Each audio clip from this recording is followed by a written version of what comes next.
Have you ever walked into a room full of good people, people you admire and respect, only to feel completely invisible? You speak, but your words seem to float away unheard. You reach out, but somehow you're kept at arm's length. It's not just uncomfortable, it's deeply painful. And here's what makes it even more confusing. These aren't bad people. These aren't shallow individuals with questionable morals. These are genuinely good human beings, and yet somehow you don't belong. Today, we're going to explore something most personal development content completely ignores. We're going to talk about the spiritual mechanics of rejection and why the solution isn't what you think it is. Let's start with something that might surprise you. Not all rejection is created equal, and understanding this distinction could completely change how you experience loneliness. Think about it this way. There are two fundamentally different types of social circles you might find yourself excluded from. The first type consists of people with shallow values, people chasing empty pleasures, people living without any real purpose or depth. If you find yourself rejected by this group, that's actually cause for celebration, not sadness. When people without substance push you away, they're doing you a favor. They're protecting you from wasting your precious time and energy on relationships that would drain you rather than fulfill you. But here's where it gets interesting, and honestly, where it gets painful. What happens when you find yourself on the outside looking in at a group of genuinely good people? People with noble intentions, people working toward meaningful goals, people living with integrity and purpose.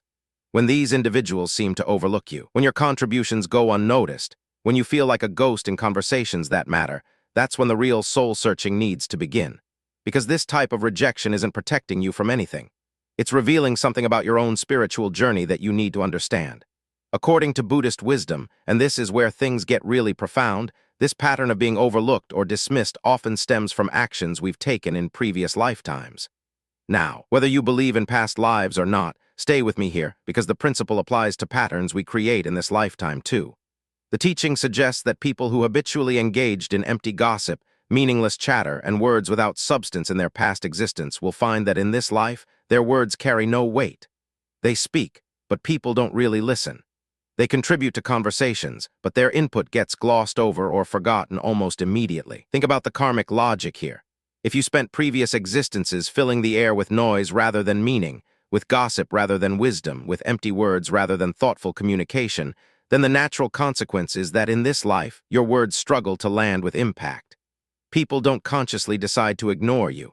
It's more subtle than that. Your words simply don't register as important or memorable to others. You're not being actively rejected so much as you're being passively overlooked, and that can feel even worse. But there's another layer to this that's equally important to understand. The teachings also point to inappropriate sexual conduct in past lives as another root cause of finding yourself unable to access love, friendship, warmth, and genuine connection in this life. When we misuse sexual energy, when we treat intimate connections carelessly or manipulatively, we create karmic patterns that manifest as an inability to receive the very things we most deeply crave: genuine affection, loyal friendship, and heartfelt belonging. Again, whether we're talking about past lives or patterns established earlier in this current life, the principle holds. How we treat others in our most vulnerable exchanges creates the template for how others respond to us later. So what do you do with this information? What do you do when you realize that your current isolation might be the consequence of your own past actions? This is where most spiritual teaching falls short, because recognizing the problem is only half the battle. The real question is, how do you live with this understanding without falling into despair? How do you face each day knowing that the rejection you feel isn't random, isn't unfair, but is actually the natural unfolding of consequences you yourself set in motion? The Buddha's advice on this is surprisingly practical and deeply compassionate. He taught that when you recognize you're experiencing the consequences of your own karma, the appropriate response isn't self-pity or endless regret. The response is patient endurance combined with purposeful action. There's a teaching that addresses this directly. It asks, if your karma is severe, what can you do about it? And the answer is, you endure without lamenting and you redirect your energy towards something meaningful. Here's the strategy, and this is where we get really practical. When you find yourself in situations where you're being overlooked, where conversations continue without you, where the group energy somehow flows around you rather than including you, you have a choice.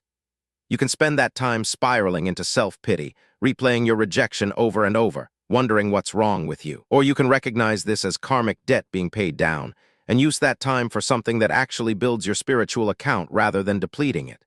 The Buddha specifically instructed his monks that when they gather together, they should do one of two things. Either engage in meaningful conversation about truth and wisdom, discussing ideas that elevate everyone involved. Or if that's not possible, if there's nobody around interested in that kind of depth, then sit alone and contemplate something noble. Don't waste time on empty gossip. Don't kill time with meaningless chatter. Instead, use solitude as an opportunity for reflection, for meditation, for contemplating teachings you've learned, for cultivating loving kindness toward all beings. Now I know what you're thinking. This sounds incredibly lonely. Sitting alone contemplating noble truths while everyone else is laughing and connecting sounds like a recipe for even more isolation. But here's what the teaching is actually pointing to. It's not about choosing loneliness over connection.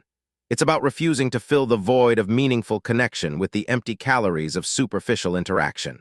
It's about having enough self-respect to say, if I can't be part of something real, I'm not going to settle for something hollow just to avoid being alone. And here's a practical technique that can make this much easier. Keep a copy of the Dhammapada with you. This is a collection of verses attributed to the Buddha, containing 423 teachings, each one a concentrated dose of wisdom. When you find yourself with unexpected free time, when you're sitting alone and feeling that familiar ache of exclusion, instead of scrolling social media or falling into rumination, open the Dhammapada. Read one verse, just one. Then spend time really thinking about it, turning it over in your mind, considering what it means, how it applies to your life, what it's teaching you about the nature of reality. This practice does something subtle but powerful. It transforms idle time into purposeful time. It converts the experience of being overlooked into an opportunity for growth. And gradually, almost without you noticing, the sting of rejection begins to lose its power. Not because you're suppressing your feelings, but because you're filling that space with something genuinely nourishing rather than letting it remain empty and painful. Here's another practice that's incredibly powerful. Keep a merit journal.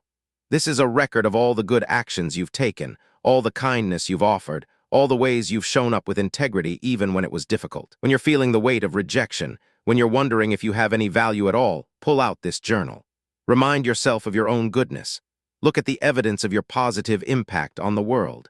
Let yourself feel genuinely proud of the person you're becoming, regardless of whether others are noticing yet. This isn't about ego or self-congratulation. It's about maintaining your sense of self-worth when external validation is absent. It's about recognizing that your value isn't determined by whether a particular group of people includes you or overlooks you. Your value is inherent, and it's reflected in your actions, in your choices, in the person you're actively becoming. So yes, you might experience rejection. Yes, you might find yourself on the outside of groups you wish you belonged to. Yes, it might be the consequence of patterns you created either in this life or in previous existences, but that doesn't mean you're doomed to a life of isolation and pain. It means you're in a period of karmic clearing, a time when old debts are being resolved. And the way you move through this period determines what comes next. Endure with patience, act with purpose, cultivate inner richness, and trust that as your karma shifts, so too will your external circumstances. May you find peace in your journey.